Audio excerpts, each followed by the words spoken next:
हमारे बिहार में जो किसान है वह भगवान भरोसे हैं। तो इतना हिटलर की तरह कानून को एकदम थोप देना है और उस पर अड़ियल रहना है। ईवीएम के गड़बड़ी से सरकार बन गया, हम लोग चुनाव थोड़े हारे हैं। अरे डूब मरिए आप हमारे एमपी महोदय, विधायक महोदय, डूब मरना चाहिए आप लोगों को। रामबाबू यादव जी, खबरी 24/7 में आपका स्वागत है। चलिए, आपका भी स्वागत है, धन्यवाद है। अभी पूरे देश में किसानों का जो आंदोलन चल रहा है, हम लोग उसके समर्थन में हैं, सहयोग में हैं और हमारे बिहार में जो किसान है वह भगवान भरोसे हैं। विगत अभी पहले पिछले महीना ही, कोई ज़्यादा दिन नहीं हुआ, चुनाव में बड़ी बड़ी वादे प्रलोभन हमारे अन्नदाता किसानों को दिया गया। सरकार में जो अभी फिर उन्हीं लोग के सरकार आ गई, लेकिन जब चुनाव बीत गया, सरकार बन गई, तो वो सारे वादे प्रलोभन सारे चीज़ समाप्त हो गए। आज हमारे बिहार में किसान जो हैं, धान का जो सरकारी रेट है 1880 रुपये है, लेकिन कहीं भी सरकारी स्तर पर धान को नहीं खरीदा जा रहा है। औने पौने दाम में लोकल मजबूरी में किसान बेच रहे हैं 1240 रुपये, 45 रुपये। हमारी करीब 1 दर्जन पैक्स अध्यक्षों लोग से बात हुई है। हमने कहा कि आप लोग धान क्यों नहीं खरीद रहे हैं। उन्होंने कहा कि सरकार का जो रवैया है, पेमेंट का जो सिस्टम है, वह बहुत ही गलत नीति हो गया है, नियम हो गया है, अफसरशाही हो गया है, इसीलिए धान हम लोग खरीद नहीं कर रहे हैं। मैं पूछना चाहता हूँ कि यह डबल इंजन की सरकार से, उनके प्रतिनिधियों से, उनके मंत्री, विधायक, एमपी लोग से, कि आप लोग बड़े बड़े वादे जो किए चुनाव में, वह कहाँ चला गया। हमारे अन्नदाता किसान आज उन्हीं का उपज, उन्हीं का पैदावार जो है, जो पूरे हम लोग, कोई भी विभाग के हो, कोई भी इंसान वही ना खाता है। तो फिर अन्नदाता किसानों के साथ ऐसा क्यों दुर्व्यवहार किया जाता है, उनसे बात भी नहीं किया जाता है। एक तो हमारे बिहार में कहीं भी किसान संगठित नहीं है, लेकिन अगर संगठित रहते तो आज हरियाणा, पंजाब, उत्तर प्रदेश की किसान जो आंदोलन कर रहे हैं, उससे मजबूती से अगर हम लोग आंदोलन करते। आज केंद्र सरकार बतलाइए, तरह तरह के भरम फैला रही है कि आंदोलन जो हो रहा है उसमें किसान नहीं है, तो फलना है, तो चिलना है। बतलाइए, लाज और शर्म भी नहीं आता है ये लोग को। किसानों से अपने बाल बच्चा, परिवार, बच्चा, बूढ़ा, सब लोग एकदम आज कई दिनों से आज धरना प्रदर्शन पर बैठे हुए हैं और सरकार समय पर समय दे रही है। जो आप नीति और नियम, नया कानून जो थोपे हैं आप, जब उसे किसान, हम भी किसान के बेटा हैं, हम लोग भी उसी पर आधारित हैं, तो जो वह किसान के विरोध में यह आपका जो थोपा हुआ कानून है, तो उसको आप वापस क्यों नहीं ले रहे हैं, जिसे किसान खुश नहीं हैं। इसमें कहीं कोई पार्टी पॉलिसी की बात नहीं है, कोई दल जमात की बात नहीं है, किसान की बात है। तो आप उसको वापस क्यों नहीं ले रहे हैं। आपको आज जो किसानों से राय ले रहे हैं, वह जो कानून जो आप लागू किए, उसके पहले आप क्यों नहीं राय लिए।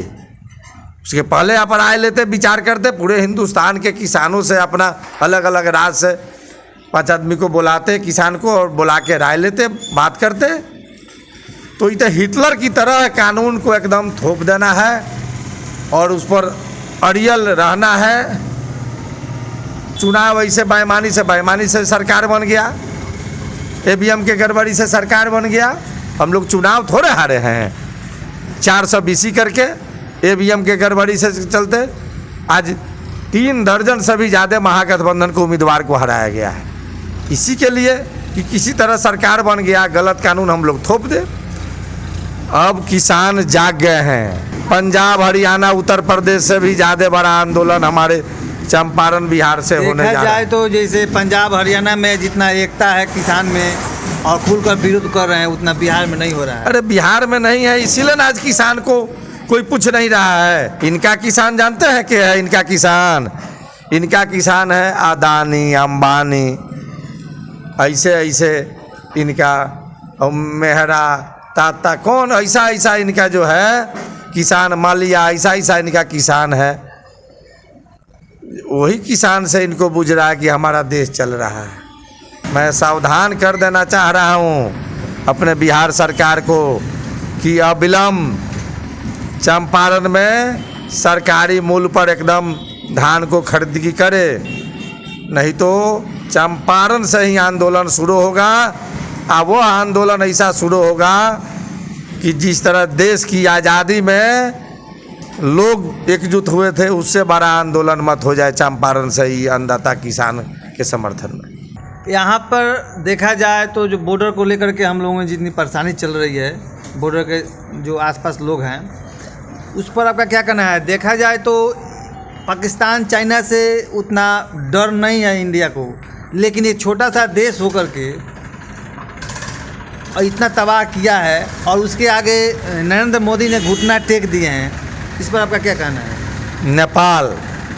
नेपाल देश जो ही जान लीजिए कि पूरे 95% हमारे हिंदुस्तान पर आधारित है, और वो देश आँख दिखाता है, आँख लाल करता है, हमारे लोगों को बेइज्जत करता है, डंडा चलाता है, लाठी चलाता है। यह हमारे जो भी एमपी विधायक हैं उनकी कमजोरी है, और सबसे ज़्यादा दिक्कत हो रहा है हमारे रक्सौल से बीरगंज सीमा पर जाने वाले लोगों को। आज हमारे प्रधानमंत्री जी कई बार गए नेपाल, जीते जीते चले गए बहाना करके दर्शन करने। उस नेपाल को बतलाइए आज ऐसा करना चाहिए हिंदुस्तान के ऐसा विरोध में? कहीं कोई ज़्यादा सीमा पर दिक्कत नहीं है, लेकिन सिर्फ रक्सौल पर यहाँ के जो हमारे एमपी विधायक हैं, समझे कि सिर्फ नाम के हैं,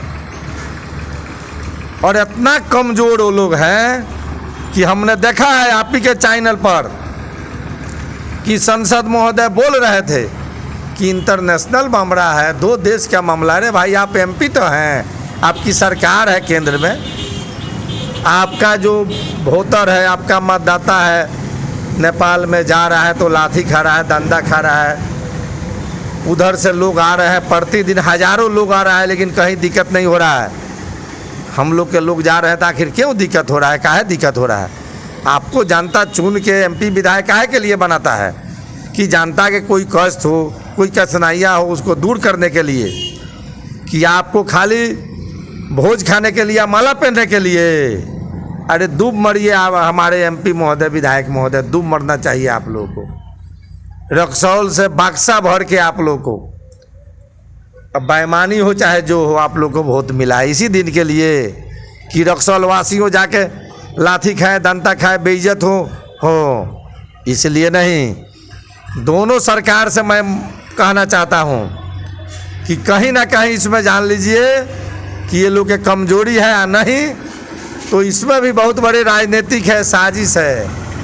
हमारे एमपी विधायक, हमने कहा था आप आगे बढ़िए, बैठिए धरना पर, हम लोग साथ देते हैं। और रक्सौल वासियों, आप लोग का हमेशा समस्या हम लोग दूर करते गए हैं, लेकिन जब आंख मूंद के आप लोग वह चीज़ करिएगा, तब हम लोग भी अब अस्थिर रहेंगे। जिसको आप लोग जिताए हैं उसको आगे आना होगा।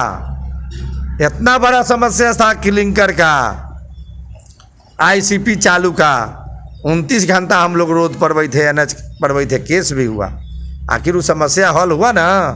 उसी तरह ये भी कोई बड़ा मामला नहीं है। हम लोग चाहेंगे 2 दिन, जहां हम लोग 2 दिन 2 रात धरना पर बैठेंगे हल हो, लेकिन काहे के लिए? जो विधायक एमपी जीते हैं, काहे के लिए? वो लोग आगे आवे, आना होगा वो लोग को आगे। लुकाने से काम नहीं चलेगा। और रक्सौल वासियों से आग्रह है कि खोजिए वो लोग को, घर में लुकाने मत दीजिए, खोजिए जनहित के लिए।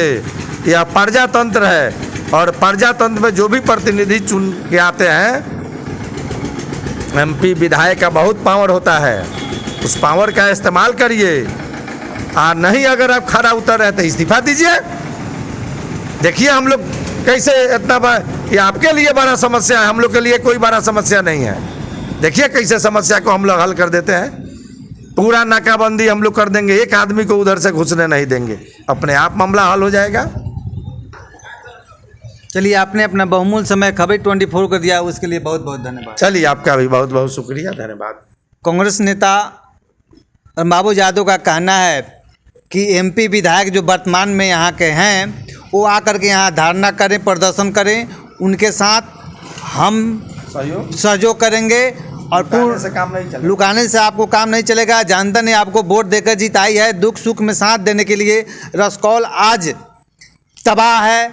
बॉर्डर सील होने से प्रतिदिन 2-4 लाठी यहाँ के लोगों को खाना पड़ रहा है। इस पर सरकार को ध्यान देना चाहिए और ख़ास करके यहाँ के जो एमपी विधायक हैं उनको भी ध्यान देना चाहिए। इसी के साथ मैं भूपेंद्र कुमार पांडे, खबर 24/7 रक्सौल।